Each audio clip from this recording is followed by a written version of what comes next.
Hey, it's Duncan Patrick from the Rising Ground Breakfast Show, and we are down here on the Green Mile. It is May 22nd, 2014. Remember the date because it's the first day that this iconic event is taking place, celebrating the life of Nelson Mandela. It is the 20 Years of Democracy concert. I have Vusi Mahlasela on stage right now doing his sound check, and Sino next to me who's about to catch up with him. So stay tuned.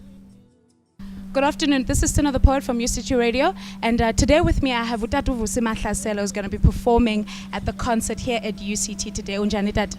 Ngikhona ninjani siswami? Siphile nathi tata khonto man. Siyavuya ukuthi mabesime nawe apha ngeli xesha. So tata benifuna ubuza just a little bit on your background. I hear that ukhulele Mamelodi and you taught yourself how to play the guitar. Can you just tell us a little bit about the days growing up in that time? Oh yes, I grew up in Mamelodi, but my folks, they were also living in, actually where they were first removed from a place called Lady Selborne, moved to Mamelodi. Yeah, all my life I've been there in Mamelodi, and I'm still staying there in Mamelodi. And of course, I grew up and then also doing this happy kid, so I built myself a guitar using a container that used to contain a Indian mango salad, archer. And for strings, I'll use fishing lines. So it was more of a toy to play with. I didn't know that one day it will take me to this great height. So, and Mamelodi is still like a family, to me, still today. And I hear that in your youth you joined a poetry group called the Ancestors of Africa. So I don't know you were a poet. Were you a poet or were you just part of the band? Well, as I've explained that, I grew up being this happy kid, but I didn't know that there was any imbalances or injustices in our country until 1976 came. I was 11 years old then. And that's when my political, questions started, asking questions, and that's when my political education started. And later on, I joined, of course, the African National Congress, the youth side, but also because I used to see quite a lot of people performing on political platforms, performing poetry with background of music and drums. So I joined this group called the Ancestors of Africa that was supported by the late Dr. Fabian Ruberu, who was assassinated by the forces of the state together with his wife. And for instance, from then, of course, we were performing quite a lot on political platforms and rallies and all that until I joined Congress of South African Writers, COSO, in 1988. And then around 1990, the first time I went to England, to London, to the Zabalaza Festival, which was organized by the African National Congress. And yeah, everything started there.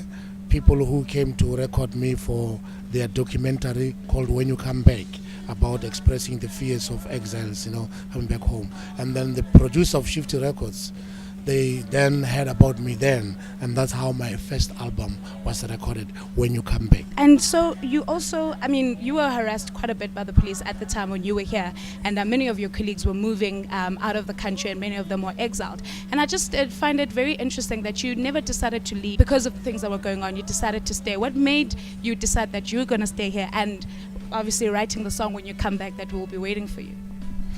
Of course, the song When You Come Back, I wrote it because of course, with some of my young comrades, we were going to go, to leave South Africa. But information was leaked, and then the police came for us.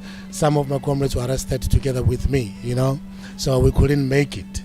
And then for those who did go, so that's why I wrote that song, When You Come Back. That we'll ring the bells and beat the drums when you come back. It was more about expressing those fears if they come back and all that, but the celebration of life as well. And then from then I decided, okay, no, I'll just stay in South Africa. But I think the song also is dedicated to those who went outside to enlist in a fight to fight for that evil monster of apartheid outside South Africa then. And I think it was right just to be here, checking what was really happening. But I had an opportunity also go outside South Africa to go and perform my poetry and music in other places. And also that I hear that you performed at the inauguration of Nelson Mandela when he became president. How was that experience? Coming from apartheid, seeing the change, seeing the transition, and getting your first album and having such a platform, and to see the change that you have been fighting for so long. I just want to hear from you how that experience was. Well, I'm happy that I was really, there, part of seeing that transition, taking place. It was very emotional indeed. And then I also opted to perform in Mamelodi for the people who could not go to the Union building. so that they should also, get that vibe, to perform and celebrate with them in the township. But it was really very emotional. And then Utata Ubaba Nelson Mandela was somebody that I met, several times. And then at one time, he also asked me to come to see my performance. That was when I was coming from overseas, and then I was called to be asked to be the ambassador for 4664 for Mandela's, foundation. And that's the kind of a man he is, and if he says something, he does fulfill the promise. And he came to watch my show in Pretoria together with Mama Grasa. But he also encouraged me, quite a lot, that we know what you're doing, keep up the good spirit and so on. But I think, our politics were very interesting and also deadly, that time before Botata Barilizwa, and then, things that really sort of go on and whatever. But after the post-apartheid South Africa, for us as artists, what was the relevance of carrying on with what we are doing? What will be, the role that we have to play, after the post-apartheid, the thing.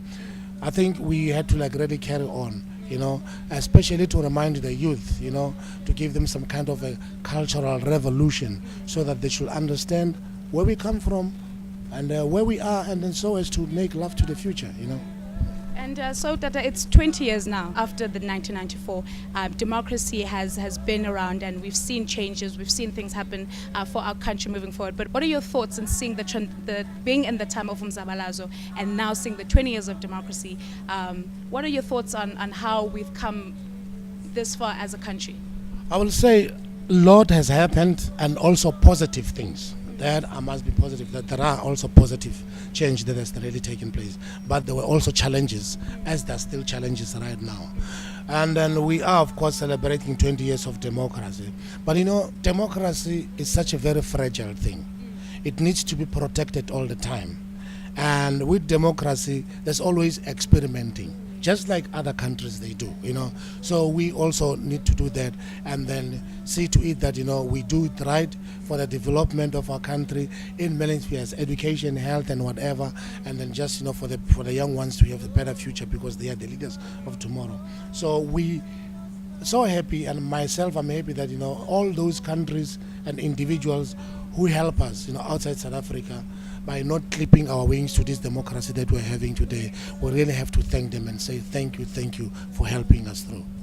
So last week I had the pleasure of interviewing Mamelodi Inauguration no Tato Kaifa Semenya, and I was asking them in terms of music now, how they view South African music. And that time, many songs were about the struggles, and also there were a lot of good songs and just celebrating and just keeping the spirits positive. But in terms of the music industry in South Africa right now, what are your thoughts on the upcoming artists that are here? Well, we do have quite a lot of music, and the challenges also is that there are not quite a lot of venues for musicians to showcase their talent, which is, I think, what we have to strive to really even encourage the government to help us on that regard.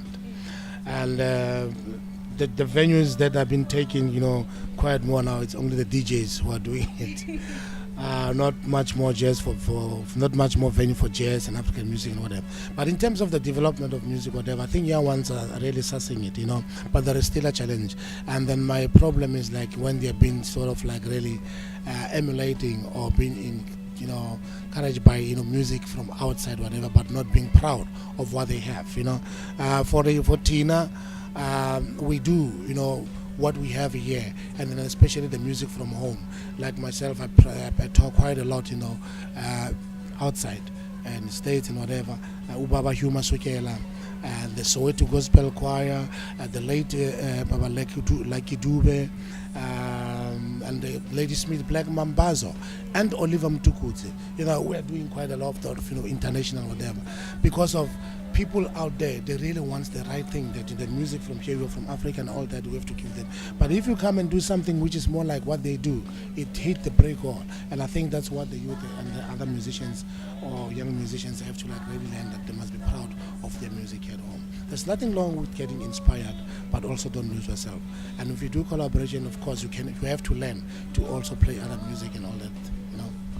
That's also something that Mama and Tata were vocalizing, that especially with this new hip-hop in South Africa, they were voiced their opinions on the fact that we're taking a culture that is not necessarily our own, even though we're trying to do it in our own languages, but it's not the same. Instead, we should be doing the things that West African musicians are doing, and making sure that the roots of... Right, because when we're having these awards, things and all that,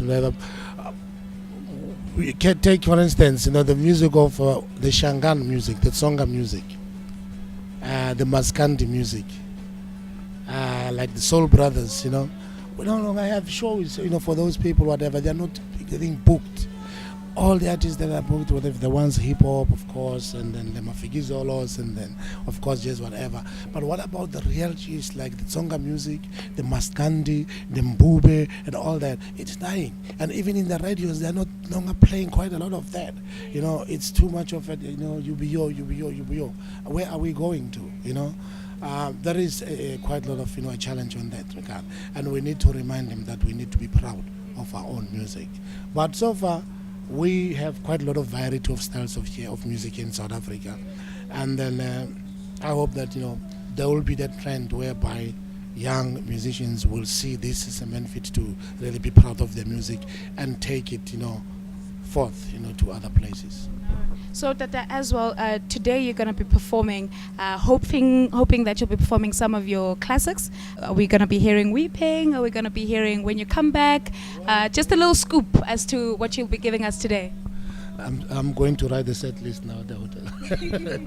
We've been only given 30 minutes, but I'm sure it's going to be like 30 minutes of really great music. Of course, we'll give those classics like When You Come Back, Stay Africa, and then other songs that Vusi Mahlasela and other people that know of.